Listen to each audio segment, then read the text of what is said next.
Assalamualaikum warahmatullahi wabarakatuh. Perkenalkan, saya Rosudin Maja. Di sini bareng teman-teman saya. Yang pertama ada Saya Sarah Aliki. Saya Nazar Alta. Saya Endi Kurniawan. Nah, di sini kami dari kelompok 4 akan mempresentasikan hasil diskusi kami, yaitu tentang krisis kelangkaan BBM Pertamina pasca banjir di Sumatera Utara. Nah, dilihat dari sudut pandang teori pemasaran modern. Nah, jadi diskusi ini bukan cuma paparan dari sudut pandang teori pemasaran aja, tetapi kami semua ini juga pengen ngajak kalian untuk mikir bareng. Nah, kenapa sih masyarakat itu bisa panik? Dan kenapa peran pemasaran di situasi krisis kayak gini itu penting? Nah, lanjut ke slide kedua.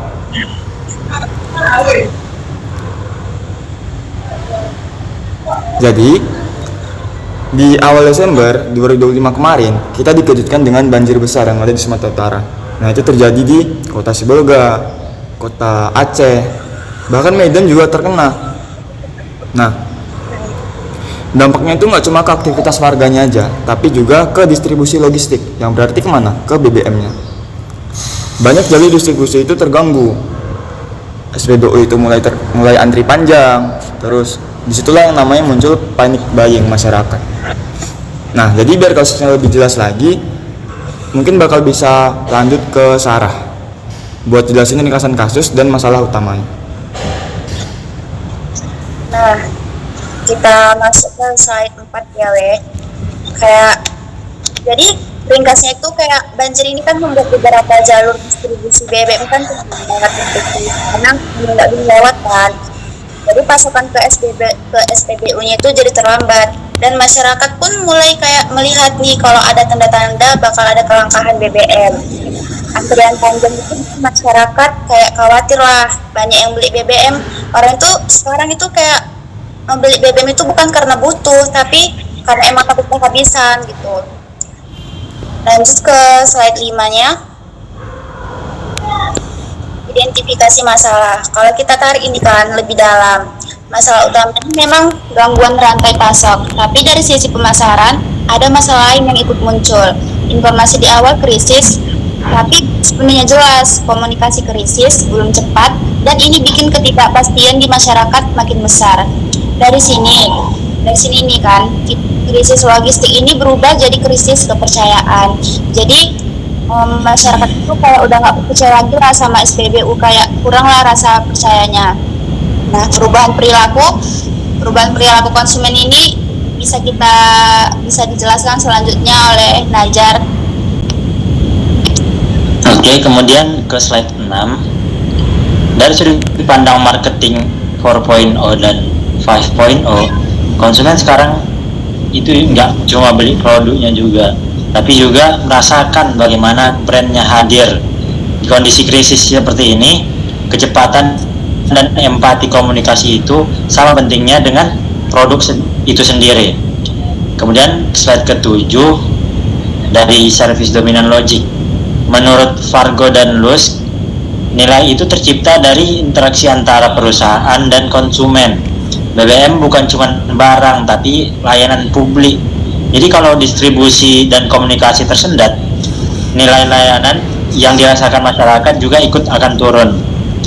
Kemudian ke slide ke-8, customer behavior dan panic buying.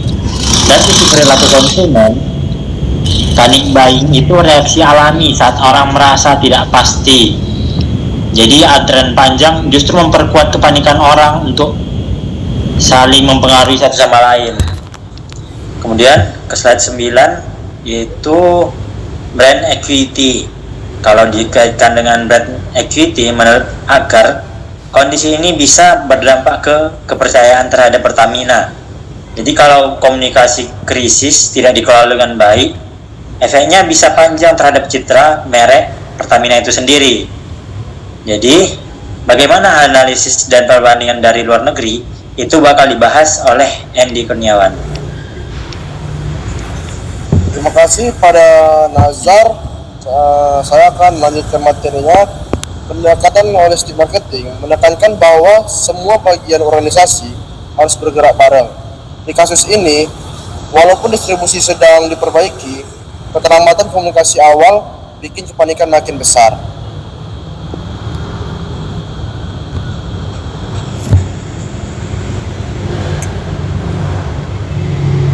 Jadi bisa kita lihat krisis BBM ini bukan cuma soal banjir, tapi juga soal bagaimana informasi dikelola dan disampaikan ke publik. Disinilah peran pemasaran modern jadi sangat penting. Kalau kita bandingkan dengan sel BP atau Petronas, mereka cepat menyampaikan informasi secara real time dan empatik saat krisis. Ini bisa jadi pembelajaran penting buat Pertamina.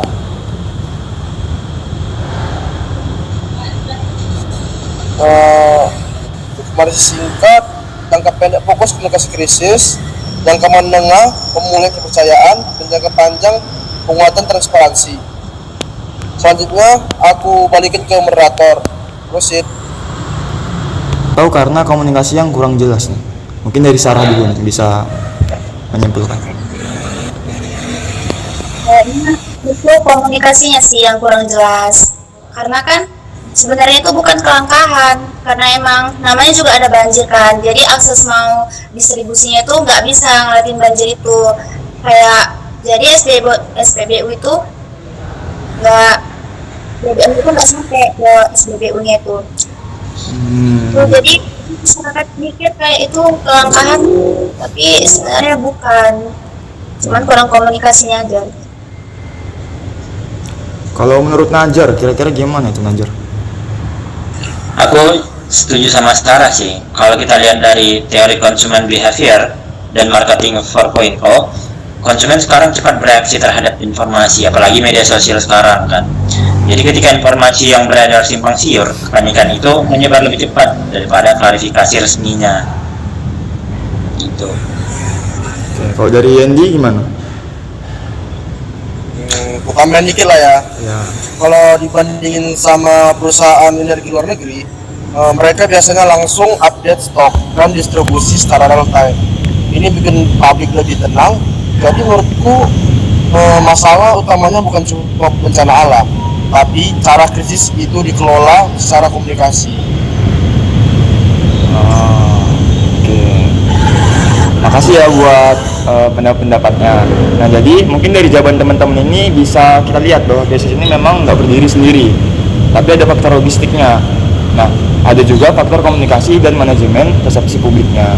Dan ini nyambung banget sama teori pemasaran modern yang kita bahas tadi. Nah, dari diskusi singkat ini kita bisa tarik satu benang merah yang penting banget. Nah, jadi sebagai penutup, krisis kelangkaan BBM pasca banjir ini menunjukkan bahwa dalam situasi krisis, informasi bisa sama krusialnya dengan produk itu sendiri. Pemasaran modern berperan besar dalam mengelola perilaku konsumen dan menjaga kepercayaan publik, terutama ketika perusahaan itu bergerak di sektor layanan publik seperti energi. Nah, mungkin cukup sini aja diskusi kita pada sore apa siang nih? Sore. Ya. Mungkin segitu aja. Ini kita bisa say hi dulu. Hai. Oke lah. Assalamualaikum warahmatullahi wabarakatuh.